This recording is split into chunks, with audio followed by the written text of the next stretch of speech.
문화협회 현안조준 제15회 시작하겠습니다. 반갑습니다. 반갑습니다.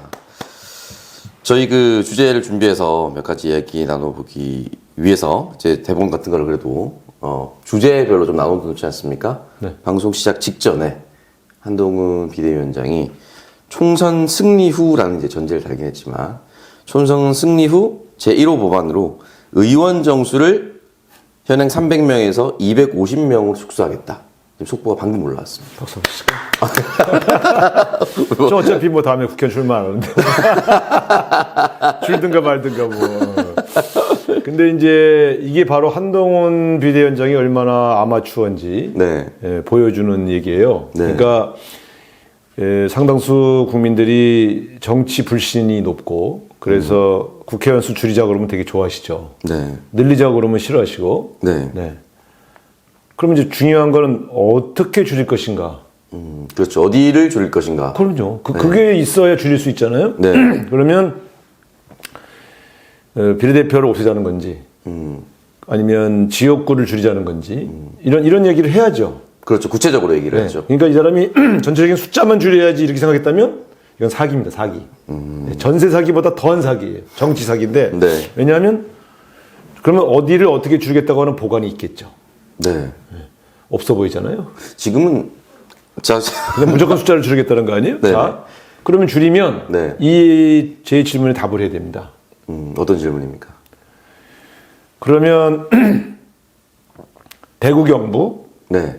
강남 서초, 울산 부산 경남 중에 네. 그러면 거기서 대략 몇 석을 줄이겠다는 건지, 그럼 어디를 줄이겠다는 건지, 그렇게 줄일 지역을 네. 이번에 왜 공천하는지.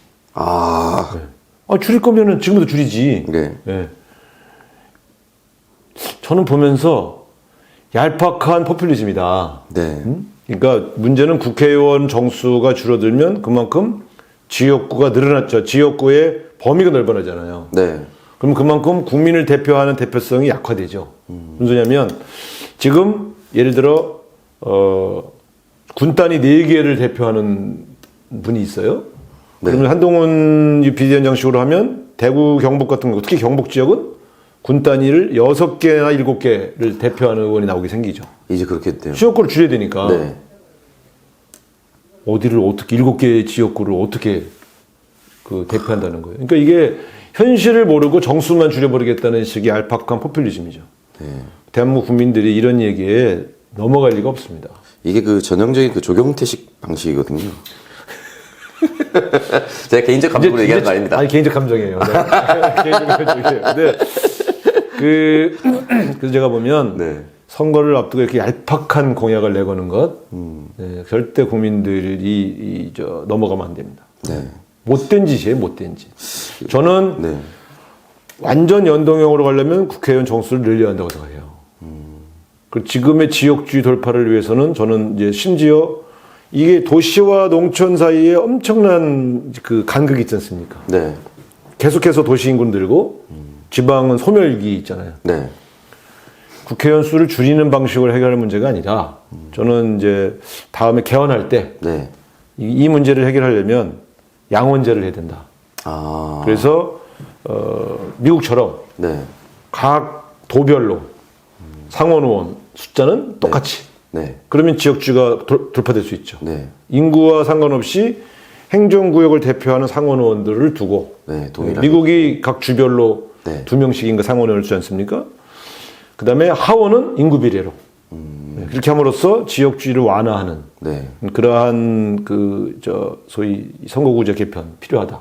그러니까 저는 국회를 양원제로 갈 필요가 있다. 오히려. 그러면 국회의원 수가 늘죠. 네. 대신 광역의원 제도를 준 국회의원, 그러니까 국회의원 하원과 광역의원을 통합하는 거예요. 그럼 어떻게 되냐면 기초의원, 네. 하원 국회의원, 상원 국회의원. 이 3개로 나누는 것이죠. 이렇게 하는 것이 저는 더 바람직하다 이렇게 보여요. 이 정도는 연구를 해야. 예? 그러네요. 오늘 아침 지금 방금 속보 나왔는데 바로 팍 말씀하시는 거예요. 그렇죠. 모든 게 준비되어 있지 않습니까? 얼마나 많은 국민이 우상호가 국회의원 안 나오는 것을 아쉬워하고 계십니까? 정말 아쉽습니다. 예, 아쉬워하지 마십시오. 예. 제가 가장 아쉬워합니다. 진짜. 그런데 그래서 한동훈 씨 이런 정치의 정자도 모르면서 네. 지읒자도 모르면서 이렇게 함부로 정치 공약 내세우지 마세요. 250석? 참, 이 사람 뜻도 없는 소리죠? 예, 터무니없는 공약을 내고 봅니다. 지킬 수 없습니다. 예.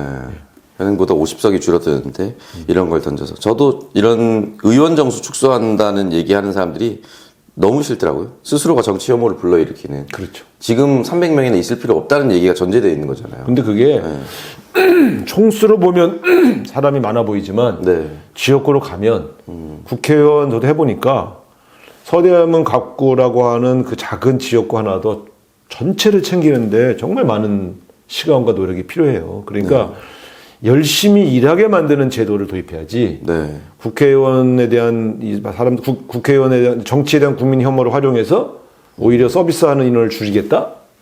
저는 별로 바람직하지 않습니다. 네. 네. 어쨌든 뭐 이 한마디에 저는 한동훈 씨의 아마추어리즘이 또 한 번 드러났다 이렇게 보여집니다. 저는 검사 숫자도 늘려야 된다고 생각합니다. 아, 검찰 숫자도 오히려 더 늘려야 한다. 네. 줄이면은 또 특권이 경찰 숫자도 소속이 늘려야 된다고 봅니다. 네. 네. 국회의원 정수도 늘려야 된다고 생각합니다. 네. 아, 그렇구나. 예. 저도 국회의원 의원 정수는 대폭 늘려야 한다고 생각합니다. 근데 정수를 늘릴 수 없으면 네. 양원제를 도입해야 된다. 이제 이렇게 제가 주장하는 것이죠. 알겠습니다. 그리고 지금 국민의힘 얘기부터 시작을 했으니까 국민의힘 이야기로 이어가겠습니다. 지금 또 속보로 같이 올라온 게 원희룡 장관이 이제 개항으로 출마하겠다. 이재명 대표님 지역구로 출마하겠다.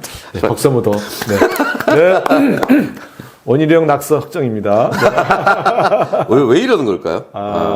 이게 이제 포인트를 만드는 거죠. 이게 이제 이런 겁니다. 지금 부산에서 험지 출마한다고 올라온 하태경 의원이 지역구를 잡지 못하다가 종로를 잡았잖아요. 네. 이게 뭐냐면 명분이 필요한 거죠. 이제 수도권에서 도전하려면 어려운 곳을 가야 된다. 네. 근데 어려운 곳이 아니라 종로는 현재 국회의원이 국민의힘 국회의원이잖아요. 자기 속한 당원이죠. 네. 그러니까 나는 자기 지역, 자기 당 국회의원이 있는 지역에 가면서 험지 간다는 사람 처음 봤어요. 그래서 내가 이런 케이스처럼 원희룡 씨도 제주도 도지사도 올라왔으니까 어딘가에 지역구를 잡아야 되는데 갈 데가 없잖아요. 네. 그러니까 포인트를 만드는 거예요. 내가 센 사람하고 붙는다. 네. 예. 그러면 이제 이재명 대표를 궁지에 몰겠다. 이런 생각이죠. 뭐 얄팍한 생각이죠. 네. 이재명 대표 잡으려다가 본인이 잡히는 거죠. 개항이란 지역은 네. 굉장히 정치 민도가 높고 네. 그 유권자들이 젊습니다. 굉장히 판단력들이 뛰어나요. 네. 그렇기 때문에 원희룡 씨가 와서 왜 오려고 하는지 알 것이고 충분히 뭐 제가 볼 때는 원희룡 씨의 그 관계를 다 꿰뚫고 보고 있죠. 아휴, 모두 원희룡 내가 오랜 인간관계가 있는데 오래전부터 알고 계셨으니까. 정치 입문할 때도 같이 상의했고 네. 그 제3의 힘 이런 데서 같이 의논했는데 네. 결국 이렇게 끝나네요. 아직 끝난 건 아닌데. 대한 국민 여러분, 원희룡을 심판해 주십시오. 네. 이 양평고속도로 김건희 일가의 이권을 챙겨주는 정책을 결정한 사람입니다.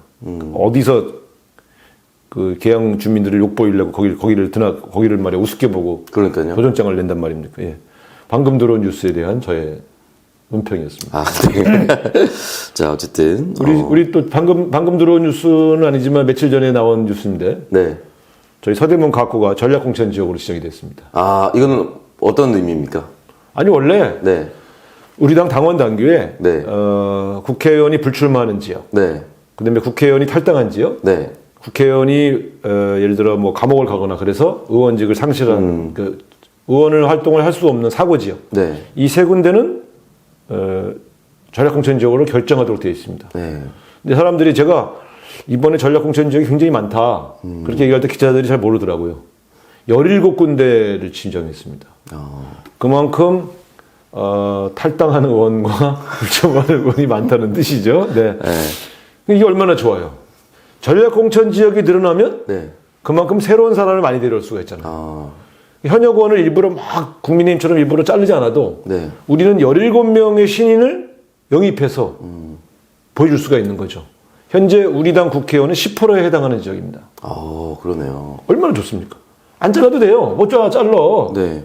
그냥 다른 사람들 다 현역 의원들 다 경선시키고 네. 이 17명의 보배 같은 신인들을 모시고 오면 됩니다. 네. 우리 서대문 갑구에도 네. 혹시 천간 사람이 있습니까, 현재까지? 저는 진짜 오창석 씨가 마음에 드는데 그건 이제 불가능하죠. 눈빛이 당을 위해서. 좀 흔들린 것 같아, 금방. 그 마음에 좀 감동해가지고 마음에 감동해서 당의 승리를 위해서 제가 출마하면 안 되죠. 그래. 네. 그래도 저는 이재명 대표와 우리 당 지도부에 네. 오상호의 뒤를 잇는 젊은 지도자감을 영입해달라고 부탁을 했습니다. 일단 당분간은 쉽게 잊지 못하는데 지역권을 받을 수 있을 것 같습니다. 젊은 피가 의원님의 뒤를 당장 이룰 수는 없을 것 같아요, 제가 보니까. 좋은 말이에요. 그래서 당에서 좋은 인재를 영입해서 보내주면 네. 제가 열심히 재선거처럼 뛰어서 네. 당선시키겠습니다. 사실 서대문 갑구는 네. 지난번 대선에서도 졌고 지방선거에서도 20% 이상 진 점점점 경합지역으로 바뀌고 있는 지역입니다. 우상호니까 이기는 거예요. 맞습니다. 왜 안 웃어? 실제 맞는 것 같다. 네네. 근데 뭐 여기 약간 이제 재밌게 말씀드리려고 한 거고. 네. 그래서 여기는 좀 새로운 바람을 일으켜서 여기에 뭔가 새로운 변화가 있나 보다. 그래서 관심을 좀 이렇게 푹 돋는 네. 그런 지역구가 됐으면 좋겠습니다. 네. 지금 많은 분들이 이렇게 생각을 해주셔야 될 것 같은데. 될 거예요. 그러니까 어쨌든 네. 제가 이렇게 국회의원 불출마하고 새로운 후배 세대를 돕고 있다 이런 것들이 국민들이 볼 때 네. 정치의 미담으로 보일 겁니다. 네. 지금 이미 충분히 미담입니다. 그래요? 네, 그럼요. 네.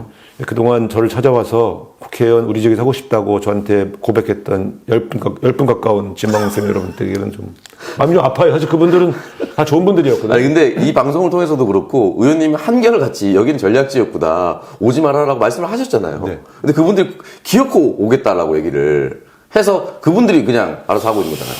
제 말을 무시한 거죠. 근데 네. 정말 좋은 분들이거든요. 네. 뭐 서대문구가 아니어도 딴 데서 이제 옮기기 좀 어렵긴 한데. 웃으면 안 되는데, 웃으면 안 되는데, 이게. 지금 요 설명을 드려야 되는데. 그래. 네, D-85일 남았습니다. 이게 여러분 D-85라는 게 네. 굉장히 얼마 안 남은 거예요. 네. 심각한 거죠? 사실은 보통요, 우리가 이런 걸 붙이는 게 D-100일부터 붙입니다. 그래서 하루하루 뛰거든요. 네. 제가 며칠 남았나 붙여봐라 그랬는데 85, 나도 85일이 남은 줄 몰랐어요. 그럼 실제 85일이면요. 네. 코앞에 와 있는 거예요. 그렇죠. 진짜 살 떨려. 지금 이번에 출마하는 분들 지금 얼마나 긴장하고 있겠어요. 네. 이 85라는 날짜는 정말 이건 이제 순식간에 이게 지나가는 거잖아요. 아니 이게 이제 우리 다음 녹화할 때는 여기서 마이너스 14 아니에요? 그렇죠. 2주 뒤에 뵙습니다. 팍팍 줄어들어요. 이거 정말 이제 이번 총선은 대한민국 운명을 결정하는 선거인데. 맞습니다. 예. 어쨌든 지금 D-85로 보면 판세가 네. 팽팽합니다. 현재까지는. 위험해요. 제가 우리 당에 있는 인사 중에서 이렇게 굉장히 긴장해서 총선 결과에 대한 네. 위험을 강조하는 사람이 저밖에 없어요. 그런 것 같아요. 사실 굉장히 지금 위험합니다. 특히 제3당의 바람이 어디까지 불지. 지금 사실은 지금 모든 뉴스가 제3당을 조명하는데 많은 뉴스가 나가고 있잖아요. 스포트라이트가 그쪽으로 몰려 있죠. 민주당은 잊혀졌어요. 이러면 안 돼. 이건 이 얘기는 큰일이야, 큰일. 의원님이 지금 계속 방송을 할 때마다 거듭하면서 할 때마다 거의 다 말씀을 하셨던 부분인데 여전히 이제 민주당이 무엇을 하고 있느냐에 대한 질문이 잘 안 보여서 어쨌든 지금 걱정이에요. 슬픕니다. 어쨌든 근데 이제 한동훈 씨가 저렇게 뭐 국회의원 정수 네. 줄이겠다. 네. 뭐 이런 얘기. 네. 원희룡 씨가 이재명 대표 하겠다. 물론 잠깐 보면 이거 재미있는 대결이 되겠는데 이렇게 보일 수 있겠지만 정치를 희화화하고 있는 겁니다. 그러니까 맞습니다. 지역구를 선택할 때 무슨 게임하듯이 그 지역의 대표가 되기 위해서는 그 지역을 왜 대변하려고 하는지, 그 지역의 문제가 무엇인지, 나는 그 지역 주민을 위해서 무엇을 할 것인지 이런 정책 비전을 밝혀야지 이재명이 있으니까 갈게요. 이 정치를 희화화하는 짓들 아닙니까? 네. 이렇게 하면 안 돼요. 어쨌든 D-85 우리 긴장해서 네. 열심히 싸웁시다. 최선을 다하겠습니다. 또. 자, 국민의힘 요 얘기까지 마무리하고 넘어가도록 하겠습니다. 지금 20% 물갈이를 하겠다라고 이제 혁신위에서도 얘기했었고, 인요한 혁신위에서도 영남을 맨 마지막에 그리고 수도권 험지부터 공천을 하겠다라고 얘기를 했고 지금 이제 부산의 속속들이 이제 새로운 인사들이 내려올 것이다라는 얘기가 돌고 있습니다. 예상했던 대로 이제 주진우 법률비서관이 무슨 해운대에 내려올 것이다.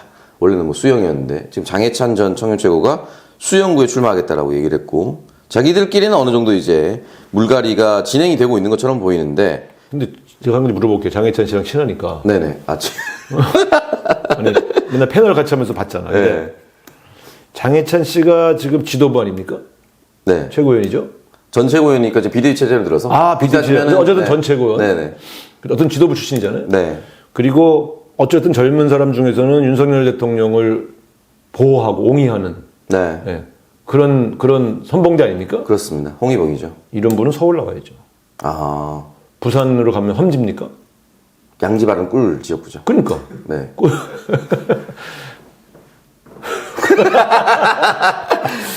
지역구도 꿀 지역구. 꿀 지역구입니다. 꿀 지역구. 네. 수영구는요, 네. 민주당이 당선이 된 적이 단 한 번도 없습니다. 국회의원이. 그렇습니다. 네. 그 저보다 어린 친구가 한 번만에 당선되는 게 네. 배알이 꼴려서 얘기하는 게 아닙니다. 이건 전혀 무관한 내용입니다. 네, 제가 볼 때 이런 자세로 선거를 치르면서 네. 무슨 국민들에게 표를 달라고 하는 거예요. 그렇잖아요? 적어도 감동이 있으려면 윤석열 대통령을 보호하려고 뛰던 지도부들은 어려운 곳에 가서 한석이라도 더 얻어가려고 해야지.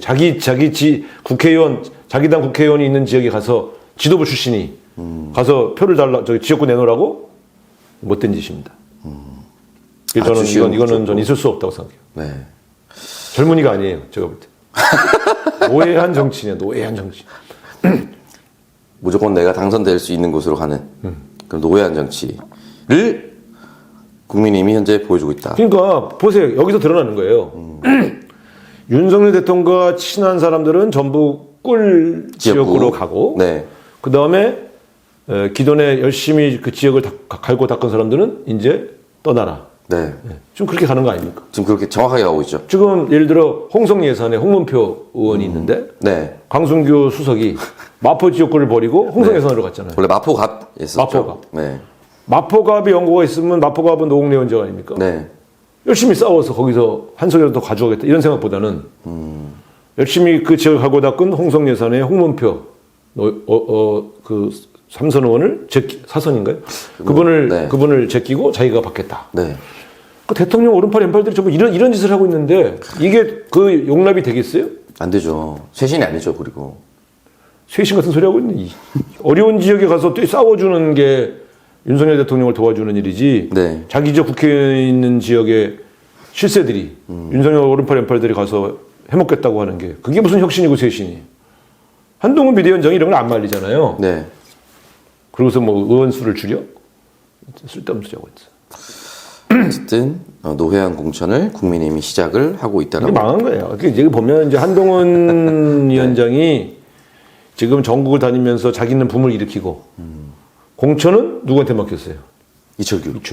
그러니까 공천심사위원장은 판사 출신을 영입했는데 네. 실제로 딱 이철규 의원이 들어간 순간 누가 봐도 저건 이철규 공천이구나. 그렇죠. 이철규 이후로 돌아가겠구나라는 게 느껴지잖아요. 그렇죠. 네. 그러니까 이 한동훈 위원장은 사람을 자르는 일에는 관여 안 하고 전국만 다니면서 붐을 일으키는 역할을 맡고 이게 이제 흔히 말하는 얼굴마담 역할을 하는 거죠. 그러니까 한동훈의 개인기로 붐을 좀 일으키고 실제 손에 피 묻히는 일은 이철규 의원에게 맡긴 이런 식의 이원 체제죠. 근데 그 사이에 윤석열 대통령의 오른팔 왼팔은 자기 지역의 꿀 지역구를 가서 자기 지역 국회의원들을 쳐내는 일을 하겠죠. 네. 이게 바로 국민의힘의 민낯입니다. 국민의힘의 민낯. 그리고 그 삼지대 얘기 하셨으니까 그거로 바로 이어가겠습니다. 지금 민주당에서는 원칙과 상식 현역 3명이 이제 나갔고요. 이낙연 전 총리가 나갔고요. 그리고 오늘 저희가 방송을 지금 녹화를 하고 있는 이 시점에 이낙연 대표와 함께 하겠다고 청년 10명이 뭐 탈당을 하는 기자회견을 지금 했어요. 그래요? 그래서 근데 뭐 어느 분 제가 알만한 분이 사실 저 다 처음 본 분들이라서 아니 오창석이 처음 보면 어떻게 기사에 집단 탈당이라고 하길래 내가 아는 사람 누가 있나 봤는데 처음 보는 분들이죠. 그래? 한 명 정도는 압니다. 누구? 신정현 도의원. 이낙연 전 총리가 탈당할 때 왼쪽에 서 있었던 사람입니다. 키 큰 사람. 같이 빨간 넥타이 입고 그 빨간 넥타이도 사실 너무 재수 없었거든요. 평생 빨간 넥타이를 맸다고? 네, 그러니까 이낙연 대표가 탈당할 때 옆에서 빨간 넥타이 같이 메고 있었습니다. 이낙연 대표도 빨간 넥타이 메고 있었고. 진짜? 네. 국민인 가는 건가? 아니 우리에게 이 색깔은 굉장히 의미가 있거든요. 아침에 맬 때 네. 무슨 색을 맬까? 네. 어떤 디자인을 하고 이거 다 고민해요. 네. 그날 컨셉 맞추거든. 네. 빨간색을 맨다는 거는 단순히 민주당을 떠난다는 느낌만은 아니잖아요. 네. 뭐 때문에 그런 색깔을 맸을까? 그러니까 평생 파란밥으로 국회의원 하시고 총리 하셨던 분이 아니요. 처음 시작할 적에는 저기 녹색이었어요. 녹색이었어요. 새천년민주당과 새정치국민의힘, 새천년민주당은 네. 녹색. 녹색. 네. 어쨌든 민주당 계열이었는데. 예. 그다음 열린우리당이 노란색. 노란색. 예. 네. 그렇게 있다가 갑자기 빨간색을 메고 나오시니 매우 섭섭했습니다. 어쨌든 그렇게 해서 지금 원칙과 상식에서는 김종민.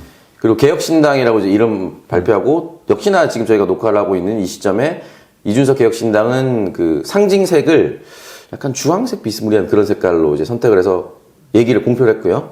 그리고 이낙연 전 총리 이렇게 세 명이서 일단 만나서 이 근처 여의도 스타벅스에서 회동을 했다라고 들었습니다. 며칠 전에? 네. 그 회동은 일단은 언젠가 함께 하겠다. 이걸 합당할 수도 있다는 사인으로 봐야 할까요? 아니면 뭐 야권 연대처럼 이렇게 그러니까 봐야 이제 될까요? 제가 볼 때 이낙연 전 뭐라고 불러야 돼? 이낙연 전 대표라고 불러. 우리 당 이낙연 씨. 나갔는데. 네? 이낙연 씨. 그러기에는 내가 워낙 오랜 동안 선후배로 지내서 저하고 입당 동기인데 새천년민주당. 그냥 이낙연 총리라고 하는 게 맞는 것 같아요. 전 총리. 네. 호칭이 애매하네. 불러주기 싫어서. 네. 우리 진영에서 당 대표하고 총리했던 사람이 나가니까 네. 호칭 붙이기가 아주 짜증나네. 네. 이낙연 대선 예비경선 낙선자. 큰 싸가지 없어. 저는 뭐 이낙연 전 총리와 친분이 전혀 없기 때문에. 친분이 없군요. 네. 네, 이제 여기 뒷얘기를 먼저 말씀드려야 되겠네. 네. 이 원칙과 상식 이 네 분이 이제 이렇게 쫙 뭉쳐서 움직일 때, 네.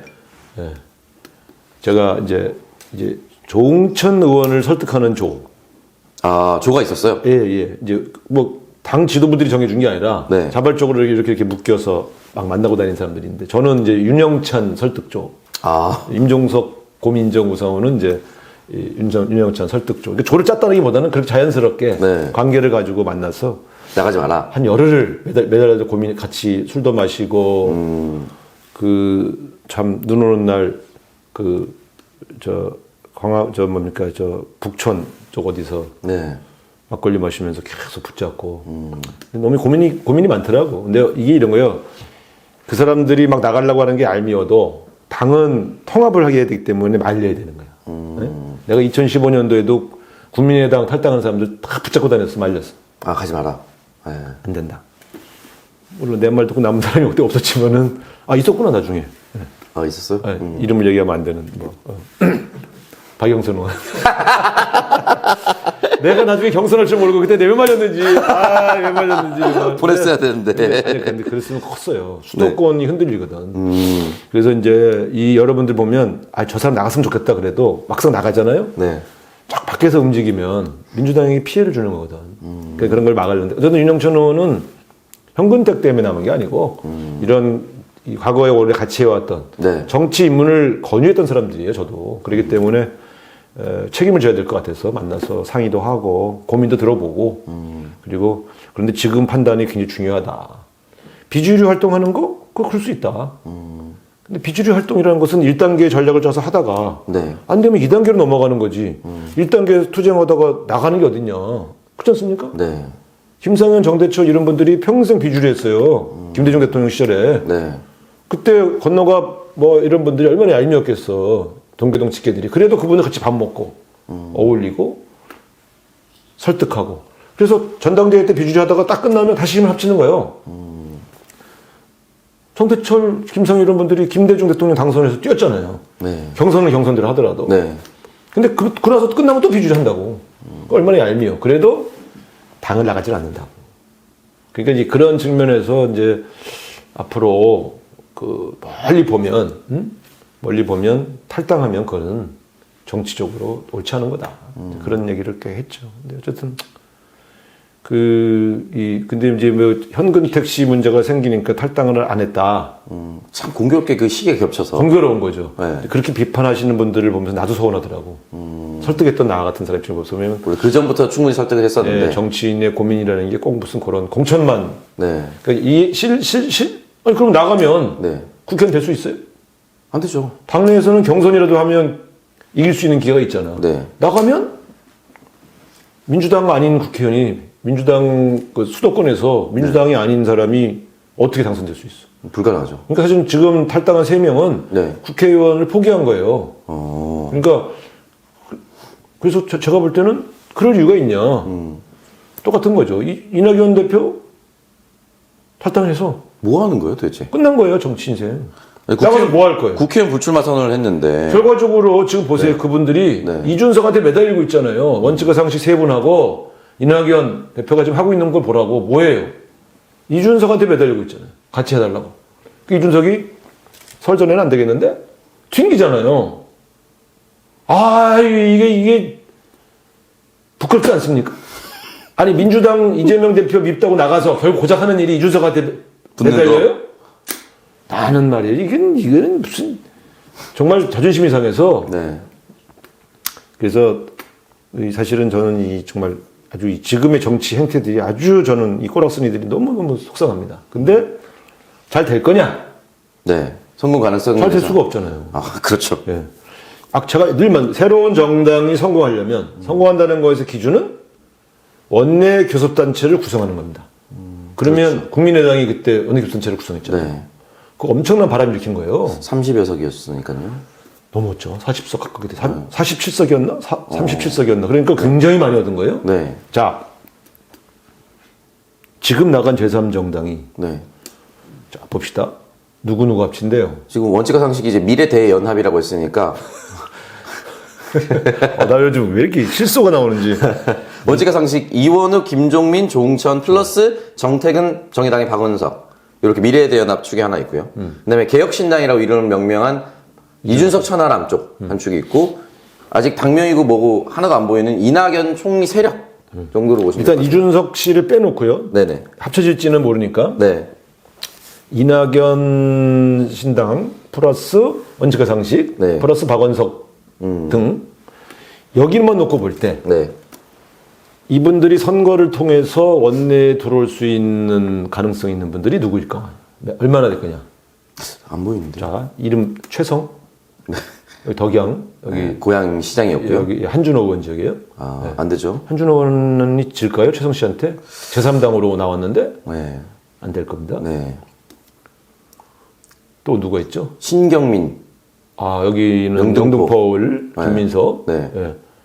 김민석을 떨어뜨릴 수는 있겠죠. 표를 분산시켜서. 본인은 안 되죠. 본 절대 안 되죠. 예. 네.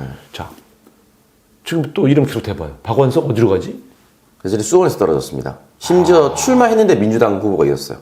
그러니까 정의당 국민의 후보 계열 후보, 민주당 후보 이렇게 다 후보 난립해서 출마했었는데도 그때 민주당 후보가 당선됐습니다. 수원. 네. 근데 어떤 당선 가능성이 없죠? 없습니다. 좀 다 따져봐요. 예. 자, 김종민 의원 논산? 네. 어렵죠. 네. 조홍천 의원 남양주? 거기 민주당이 아니면? 네. 어렵죠. 네. 그러니까 현역 의원들도 난 쉽지 않다고 보는데 지금 거기에 현역이 아닌 분들이 도전해서 이길 수 있는데요. 그럼 이낙연 의원이 영광? 국회의원 불출마 선언했죠? 네. 예. 선언 아니면 불출마한다고 그랬죠? 네. 그러니까 국회의원 될 사람이 없잖아요, 지금. 그러네, 현실적으로. 자, 비례대표 정도. 성공 여부는 네. 결국 지역구에서는 승부를 보기 어렵다. 네. 그럼 비례를 봐야죠, 비례. 비례는 될 수 있겠죠. 비례는 3% 지지율 3% 이상이면 되는데 한석은 될 수 있으니까. 지금의 지지율 정당, 지금 여론조사를 보면 이렇게 돼요. 이준석 씨 정당의 지지율은 아직 창당 안 했는데 11점 몇 프로 나와요. 이낙연 신당은 6점 몇 프로 나와요. 네. 근데 두 당이 합쳤을 때 지지율은 10.6% 나와요. 오히려 1 플러스 1이 2가 안 되고 줄어드네요. 줄어들어요. 네. 이게 현실입니다. 그러니까 제3지대를 원하거나 제3지대에 관심 있다고 얘기하는 국민들은 항상 7, 8%에서 12% 사이예요. 이걸 넘어갈 수가 없죠. 그러나 이거라도 그렇다고 실제 투표를 갔을 때 투표가 그렇게 나오느냐?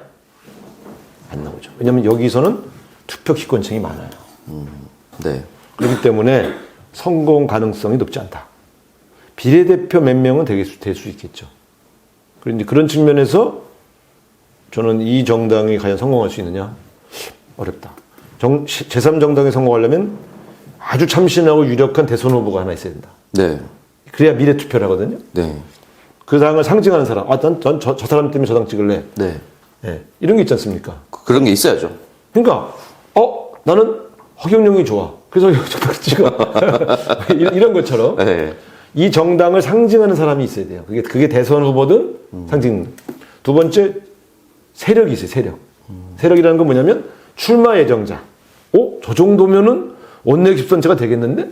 이런 규모의 세력이 있어야 돼요. 세 번째는 지지 지역, 지지 기반이 있어야 돼요. 없죠. 호남, 영남, 없잖아요. 그러니까 민주당계 인물들은 영남은 아예 될 수가 없고. 그러니까 결국 이 제3정당이 네. 성공한다는 것은 이 세 가지의 요소가 없기 때문에 저기가 대권 후보? 이낙연? 글쎄요. 지금 이낙연 전 총리가 대권 후보 그 지지율 네, 한 쭉 나열하면 네. 거의 1%대로 나올걸요? 네, 한 자릿수입니다. 한 자릿수. 많아야 2, 3%? 그러니까 제가 볼 때는 파기력이 없죠. 그러니까 이 사람들이 원하는 게 이준석이 필요한 거예요. 야, 전직 근데 이게 얼마나 비굴합니까? 국무총리가 이준석한테 기어들어가지고 도와달라고 하는 형국이잖아요, 지금. 제가 그 세 명이 앉아있는 사진을 보면서 부르르 떨었어요. 천하에 문재인 대통령이 총리를 시켜줬던. 네. 응? 그리고 전라남도에서 도지사를 시켜줬던 호남인들. 네. 이분을 국무총리를 시켰던 문재인 전 대통령이 그 화면을 보고 있으면 어떤 생각이 들겠어요?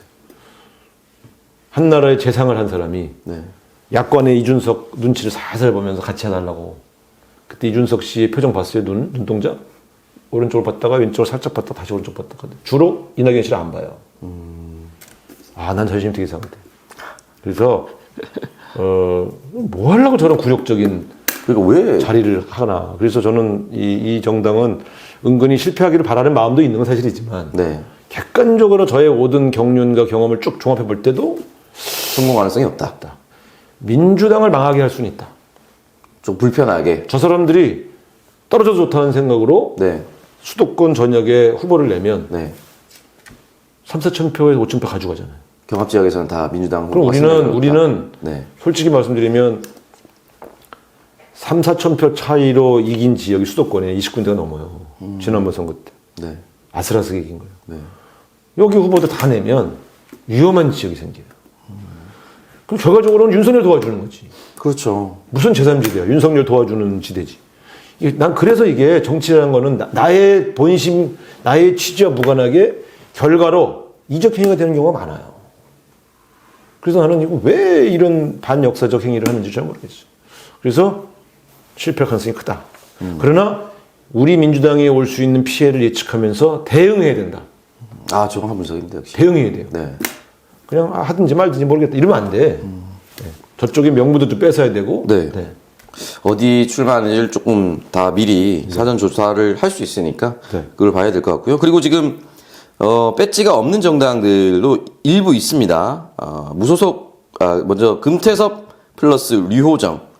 류호정이 이제 탈당 선언하면서 이제 공식적으로 이제 배지가 없어졌죠. 비례대표니까. 그리고 무소속 양향자 의원. 한국의 희망인가? 뭐 그런 정당 만들었다가 최근에 나온 보도자료는 한국의 희망의 실무진이 모두 집단 탈당해서 안 하겠다 같이. 그럼 어디로 가요? 그러니까 양양제와 못하겠다라고 얘기를 한 거죠. 월급을 안 줬나?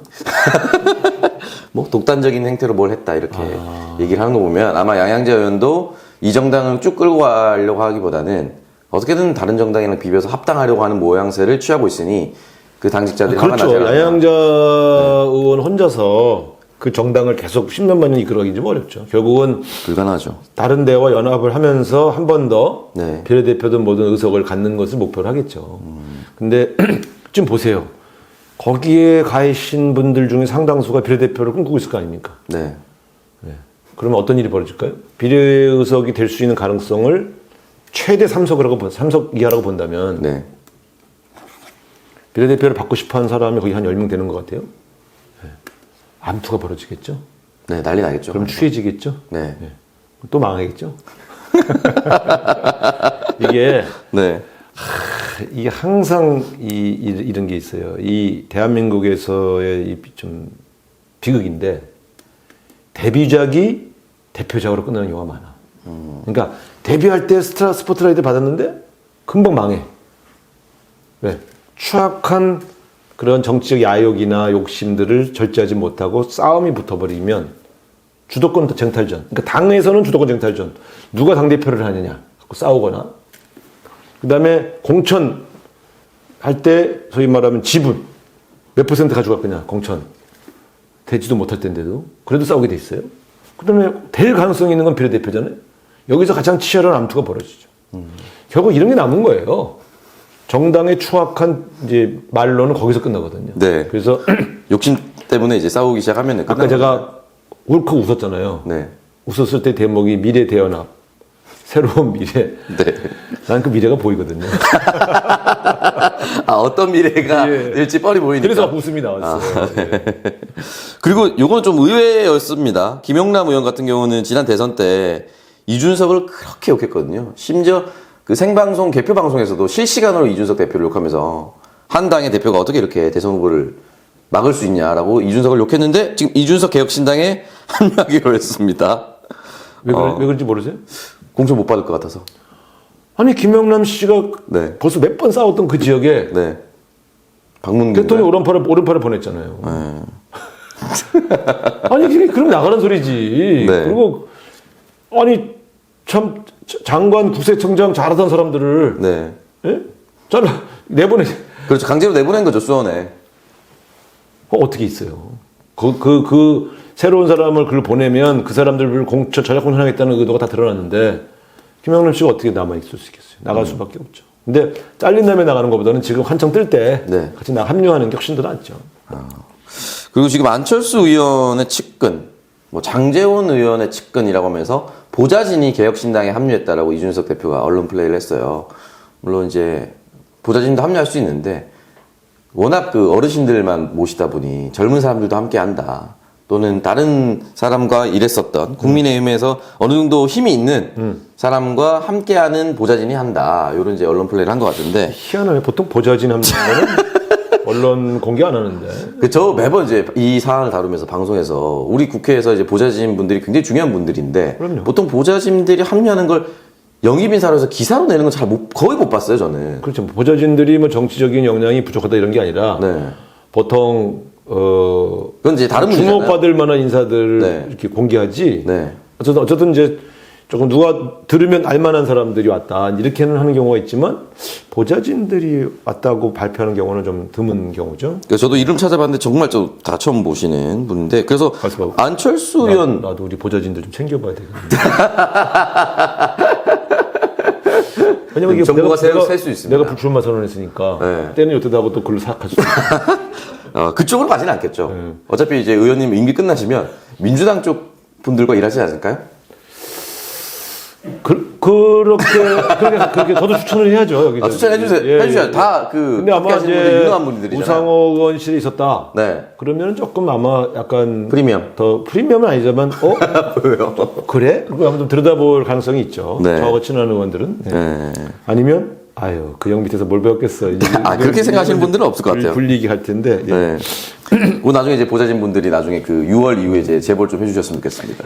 다른 의원들이 우상호 의원실에서 일했다고 했을 때 현실적으로 어떤 평가를 했는지 도움이 됐는지 안 됐는지 확인해 주시고 그래서 안철수 의원 옛날 보좌진이 합류하면서 내가 보좌진 얘기는 안철수 의원 합류 가능성이 살짝 제기됐습니다. 이거 불가능한 얘기죠. 안 되죠. 그러니까 여러분 예를 들어 내 보좌진이 저기 딴 당 갔다고 내가 따라가겠어요?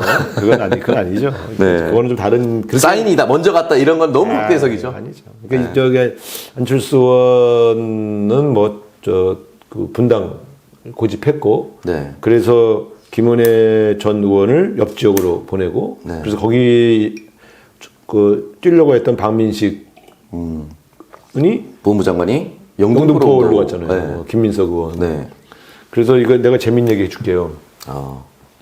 그 우리 이제 국회 본회의장에서 이제 박민식 전 의원이 영등포 올라간 게 화제가 됐어요. 김민석 의원 앉혀놓고 어떡하냐? 막 이제 우리가 그랬더니 김민석 의원이 뭐 아무 일도 없다는 듯이 이러고 있는데 전재수 의원이 그 바로 뒤에서 물을 따라서 마시고 있었어요. 그래서 이리 와봐, 앉아봐.